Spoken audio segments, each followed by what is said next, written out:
kepada para pemirsa yang sangat saya hormati. Kali ini saya akan menceritakan tentang burung Garuda yang menjadi lambang negara kita.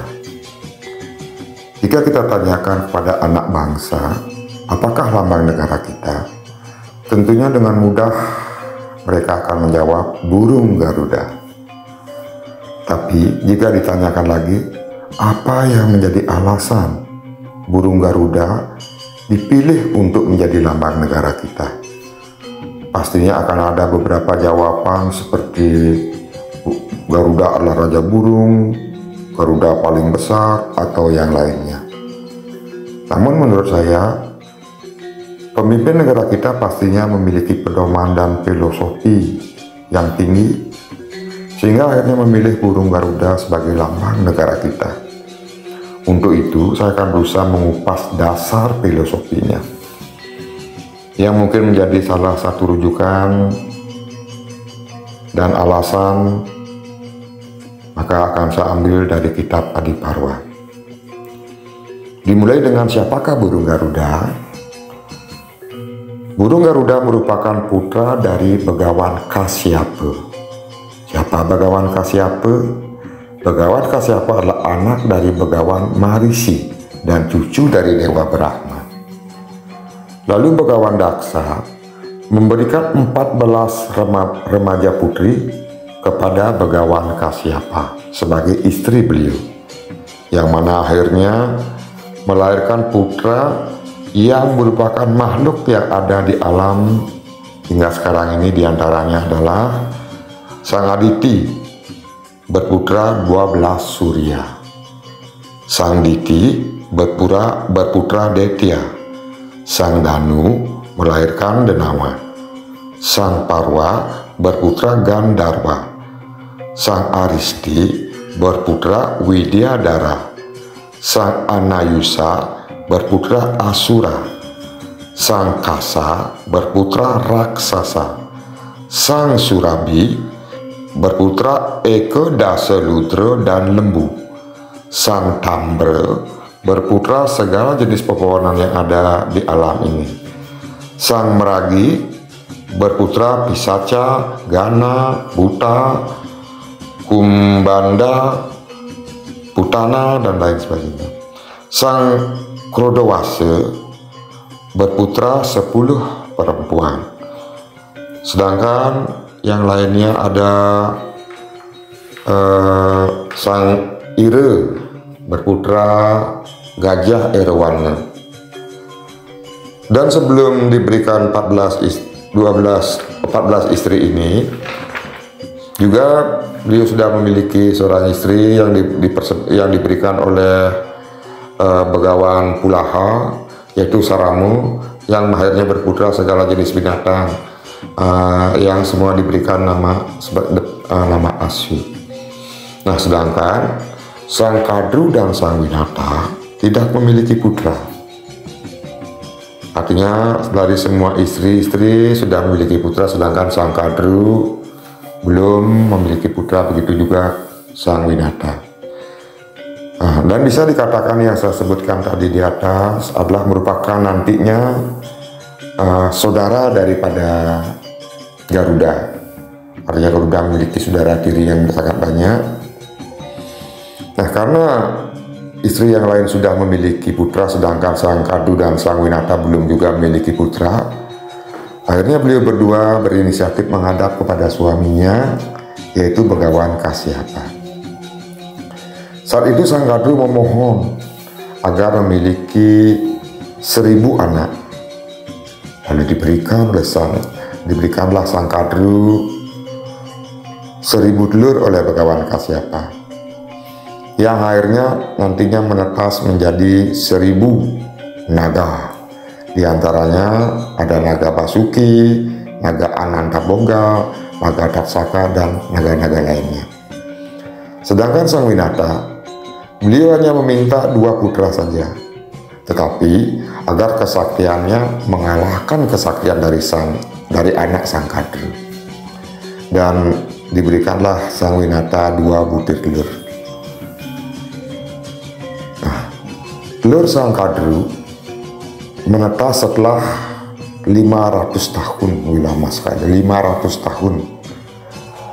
Tetapi walaupun sudah 500 tahun, telur sang Winata belum juga menetas, yang menyebabkan rasa kecewa, rasa takut, rasa was-was pada diri Winata.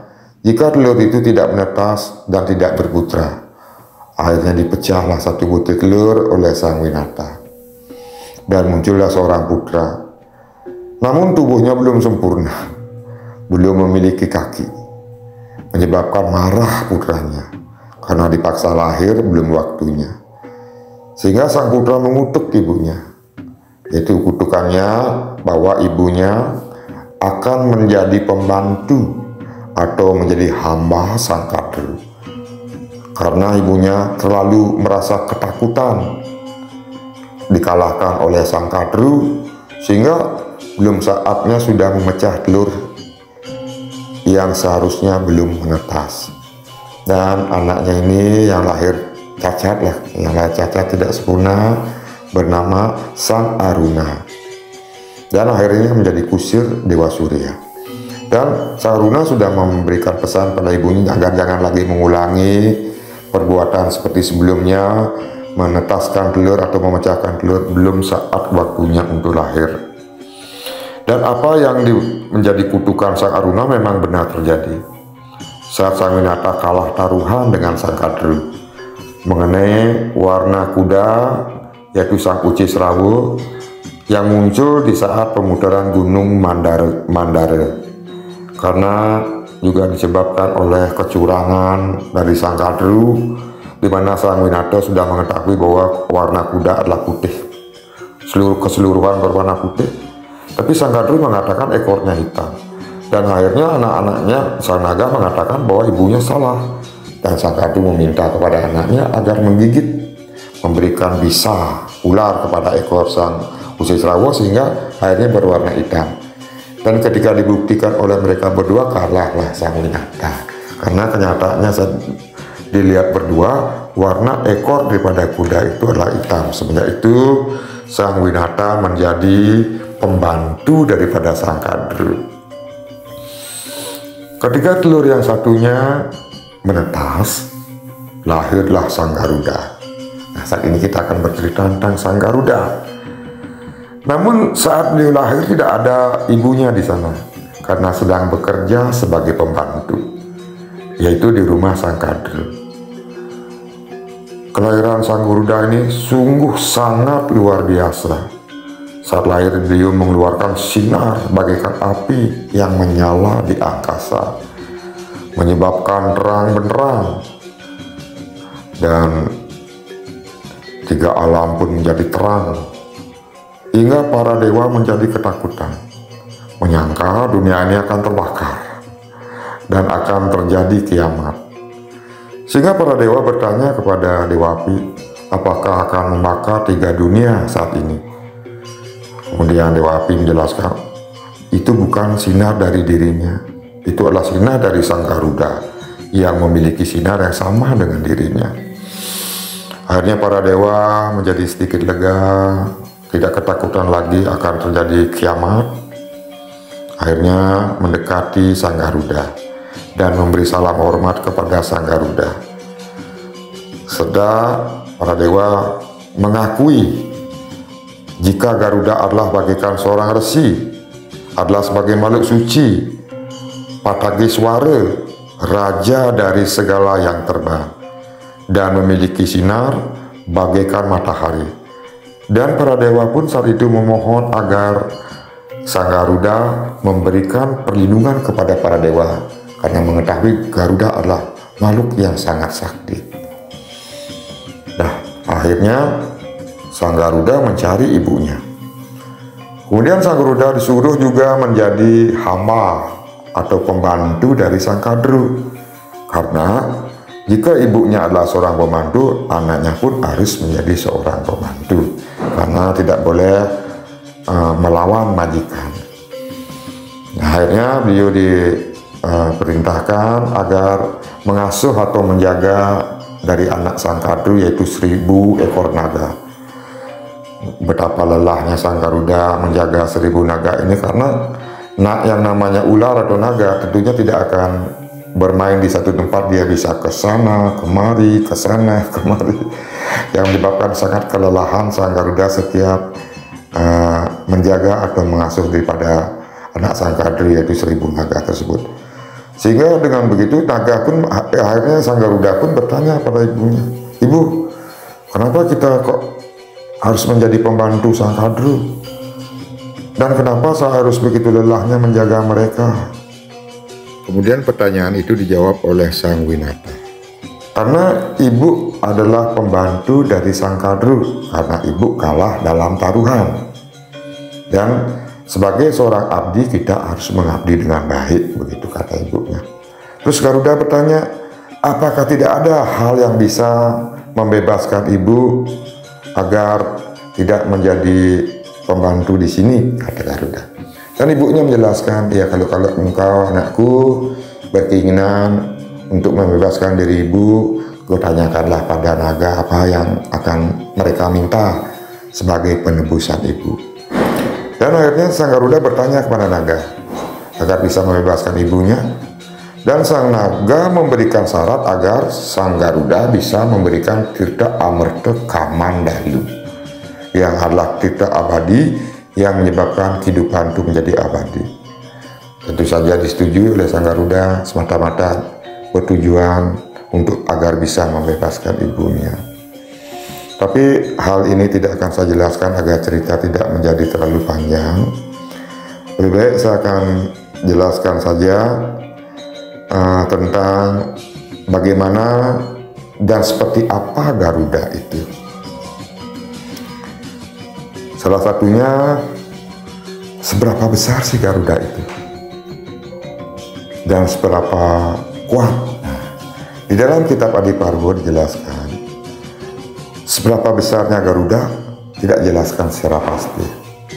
Namun dalam sastra itu, dan Adiparwa termasuk sastra yang kuno, dijelaskan tentang besar tubuh Garuda dengan menjelaskan apa yang Garuda lakukan. Yang mana dalam cerita itu saat Garuda akan mencari mangsa atau mencari makanan, beliau hanya diberikan memangsa atau memakan hal-hal yang berhubungan dengan kejahatan. Artinya manusia jahat, segala sesuatu jahat. Dan jika itu adalah kebaikan, atau misalnya dia memakan seorang brahmana, maka dia akan kepanasan pada lehernya, tidak akan bisa, dan seperti tercekek.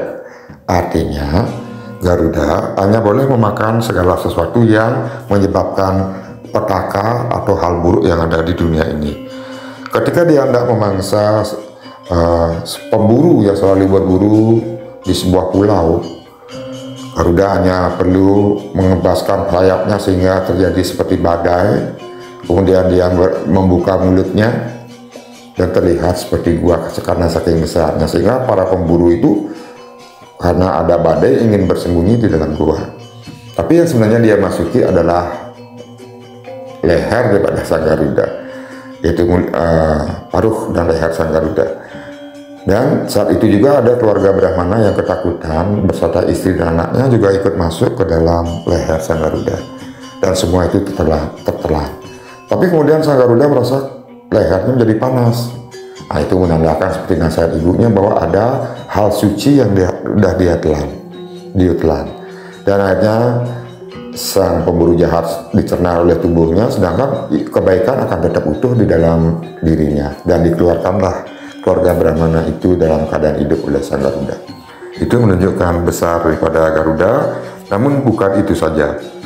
Ketika Sang Garuda juga diberikan untuk memangsa dari 2 ekor binatang yang merupakan penjelmaan dari 2 saudara yang tidak pernah rukun dan selalu saja bertengkar menganggap dirinya lebih hebat, dan akhirnya dikutuk menjadi 2 ekor binatang, yang mana satunya berupa gajah yang bernama Wibawasu, yang satunya adalah berupa kura-kura menjadi kura-kura raksasa bernama Sisupratika.